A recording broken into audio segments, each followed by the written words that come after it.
那就是他老婆看到那个一个漂亮的妹妹那个人头贴那个赖传给他，就这样。他老婆说这是谁？他是谁？然后我会员就跟他讲不出来，讲不清楚他老婆就很火大，叫他点开结果才知道那个漂亮的妹妹是房仲女生大头贴都弄得比较正嘛，推物件给他已经推2个月了，他去看好几次了，然后他老婆气到不行，当天就跟他大吵一架，你怎么可以跟那个美女房仲自己去看房子不带我的？一句话没说出口就翻车中产阶级夫妻自产风险全解析。先说结论中产阶级夫妻在那边讨论要买房子自产，最容易吵架的原因是双方没共识，就这样就多沟通多讨论就好了。沟通，你真的要沟才会有通，你知道，不会说反正他都不懂啦，然后你就拒绝沟通了，这个就会有问题，你知道吗所以就是拿出来讲多讨论就好了。嗨，我是买房阿元，订阅买房阿元，我先祝你老了有房也有钱。我们上一支影片聊了中产阶级夫妻不要碰的房屋类型，如果你还没看的话可以看一下。那今天我想跟你讨论中产阶级夫妻会遇到的自产风险这是我们来讲风险就中产阶级夫妻自产可能哪边会出问题。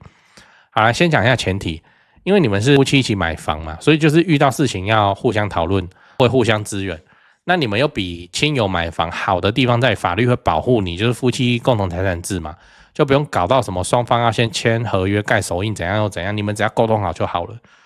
那我先讲你们会遇到最常见的就是双方想法没有沟通好想法没有沟通好，这是怎样？我举个例子我们之前有建议说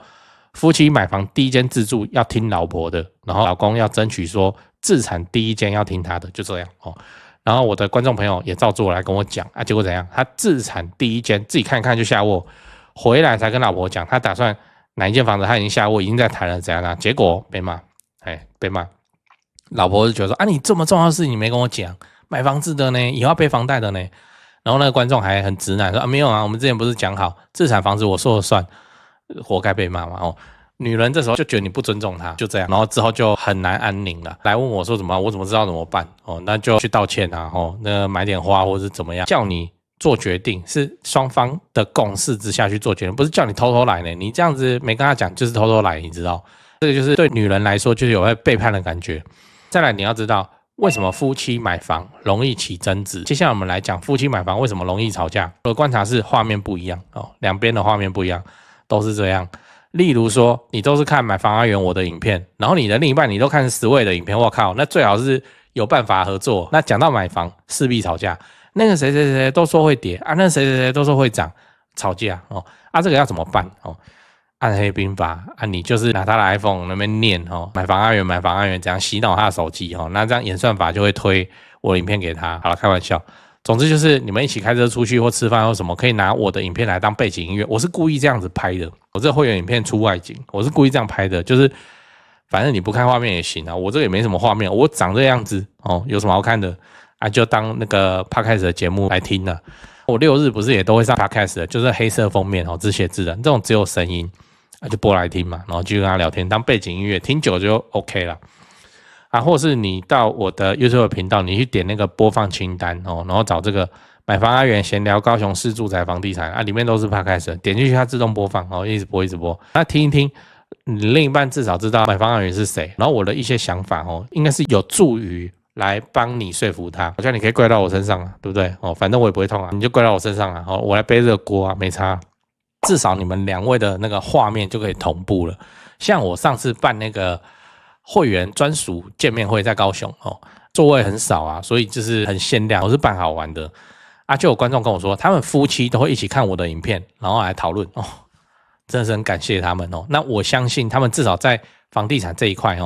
不太会吵架只会争论说哪个剧本比较好，哪个物件比较好。那你说他们买下去，然后另一方跟他大发雷霆，这个事情应该就不会发生。最后你要知道，你该怎么克服夫妻买房的问题。那讲真的，这件事情是难的。我老实说为什么？因为现在科技太进步了。譬如说，你以前一定有遇过，就是全家一起看8点档的时候，小时候都这样嘛，6点到7点看卡通，7点到8点看新闻，8点到9点的时候8点档。好，看完以后，小朋友就给我去洗睡，不都这样？那我要表达的是，家人至少在那一段时间里面都待在一起，看同样的东西。现在早就不是这样，吃饭的时候大家自己拿自己的手机看自己的东西，那个同温层早就都不同了饭吃完以后各自回房间继续看自己的东西，追自己的剧，很多都这样嘛。这就会变成说，如果你没有特别花时间跟家人聊天的话，你可能连他现在在追什么剧，他对房地产的看法什么你都不知道。所以我会建议你说，就是多花一点时间来跟对方聊聊天。例如说，我都是9点上片，那个我都录一堆，然后慢慢剪，然后每天9点发一片就这样都预设好了。那你们就是电视打开，然后听我在那边讲干话聊你们的天，没差啊，对不对？不一定要看我，你就看一些什么有的没的。你不要那边转到富邦啦啦队或者怎么样就好了，你就看一些好山好水或者怎么样，给双方保留一个沟通的契机啊，沟通的时间，把画面先对起来对资产有共识，你再去做决定啊，这样就好了。这样你们的感情就不会因为房地产的事情来吵架或者是怎么样，在买房自产这件事情也会比较容易有共识。反正就是不要吵架就对了，那是你的另一半你们要相伴一生手牵手一起过日子过一辈子的现在就吵架，有什么好吵的？还是为了这个资产投资的事情在吵架？这我个人是觉得很没有必要了。对这几件事情先讲，不然怕忘记。就现在不是房地产吹冷风嘛这已经是事实了。那我自己的观察是这样跟你分享一下。先说台北台北市、新北市。那台北目前依然持续在成交那成交的行情没有特别的高，也没有特别的低，就行情这样。只是说现在的买方分布已经变成说 50% 是自住换屋那 50% 是财富传承，投资客几乎都离开台北了。那我想这个也不赖嘛，就没有投资客在那边恶性炒作那前面讲到那个 50% 自住换屋，自住换屋很重要的考量就是小朋友的学区所以蛋黄依然非常坚挺那 50% 的财富传承那财富传承讲的就是就天龙人嘛有钱的天龙人。那通常都是怎样？长辈就是看生几个小孩，然后每个小孩一人帮他们买一间这样要给小孩的这种属性。所以他那个也没有要投资，也没有要炒作啦，就是保值就好财富传承那你有钱，你要放在全台湾最顶尖的房地产市场来自住换屋或是财富传承都可以只是说现在成交在4500万以上已经是目前的常态我居然还有观众去买超过1亿的大安区房子，然后他们说我台北前辈的团队服务是非常的顶级他们的家族很满意这样对，所以你要看那些财富传承用的房子或者好学区的房子你就加我前辈的 LINE小老鼠拜台北，小老鼠买台北这样加了，你就看到他的大头贴那个是助理在顾的那他们会不定期的 po 这些房子给你参考。 OK 那讲完台北，讲高雄高雄的情况是也一样，市场降温那之前的乱买乱出价族群就不见了。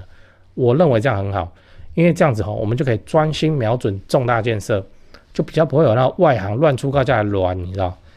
那自从我拍了会员影片我会员影片不是说都会拍重大建设嘛？那陆陆续续我拍了高雄的重大建设有楠梓台积电到凹子底3大开发案，富邦凹子底 BOT 案，到71期4地重划，新高雄火车站，到亚洲新湾区你们观众很奇怪我拍一个重大建设，你们就跟着买一个重大建设附近。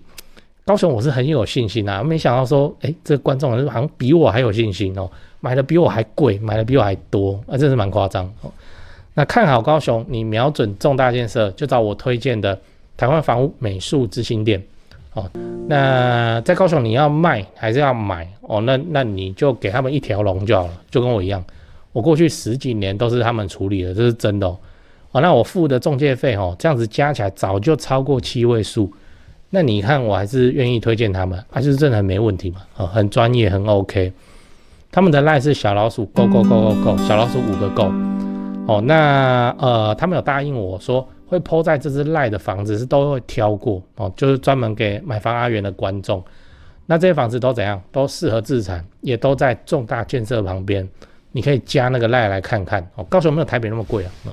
祝你自产顺利，来高雄玩得开心，赞赞。讲故事讲故事，我会员小黄的故事如有雷同那就雷同。小黄跟大家都一样，标准的中产阶级领固定薪水，在国营事业上班。平常他很重视家庭生活，因为他们下班蛮早的嘛。他跟他老婆感情不错，前2年刚买自住的房子，一起在努力还房贷，过得舒舒服服的。因为小黄去年看到房地产大热，去年上半年他们买的房子也都出现不错的涨幅，社区的实价登录现在又变成大家看房市低迷。他想一想，还是觉得说现在有机会捡便宜。但是他忘记先跟老婆讨论，他就自己去看房子，怎么被发现的？很苦吧那就是他老婆看到那个一个漂亮的妹妹那个人的头贴那个赖传给他，就这样。他老婆说这是谁？他是谁？然后我会就跟他讲不出来，讲不清楚他老婆就很火大，加点开结果才知道那个漂亮的妹妹是房仲女生大头贴都弄得比较正嘛，推物件给他已经推2个月了，他去看好几次了。然后他老婆气到不行，当天就跟他大吵一架，你怎么可以跟那个美女房仲自己去看房子不带我这样？然后反正就是这样。我是说你们自住才买没多久，好不容易轻松一点，你干嘛现在那么急要去再背一笔房贷？他以前也没有特别钻研房地产嘛，他老婆认为说他又是听朋友讲什么买房很好赚，头脑一热，然后又看到正妹房仲又怎样又怎样，小头控制大头怎样，有了没的。总之就是他老婆就是气说不跟他商量又不是说不能一起去看房子，你怎么都跟那个正妹房仲、黑丝房仲这样子自己去看房子？好，总之就是小黄听到还好好解释也 OK 了。他告诉我说他没有一时冲动，而是觉得说他现在还背得起，然后事业很稳定的时候，趁年轻的时候多自产，有机会自产就自产，不然等到退休的时候，只有微薄的劳保的年金，没有办法过安稳的晚年。他也不是没考虑过风险，所以他都看很安全的蛋黄老屋这样。只是他还没有想好要怎么跟老婆。他说他想要去看几间，然后看到一个确定 OK 的不错的，他再叫他老婆去看，是这样子。结果就被发现了，还是一个正妹房仲，就这样。所以买房子这件事情看房子这件事情你就是跟老婆讲清楚就好。另一半也会懂的，反正他该赔罪赔完了以后，他跟我说这是经验给他带来一个很重要的教训，就是什么？以后你要找房仲带看，就是找男的就对了找男的就对了，找男的就不会有事，反正就是这样。他们现在我也不知道买了没，随便啦，反正就是有共识，然后一起努力，另一半也同意自产 ，OK 啦。那他们的家庭看起来就会顺顺利利的很稳健的走下去，老了有房也有钱，这个目标就会自然而然的顺利达成。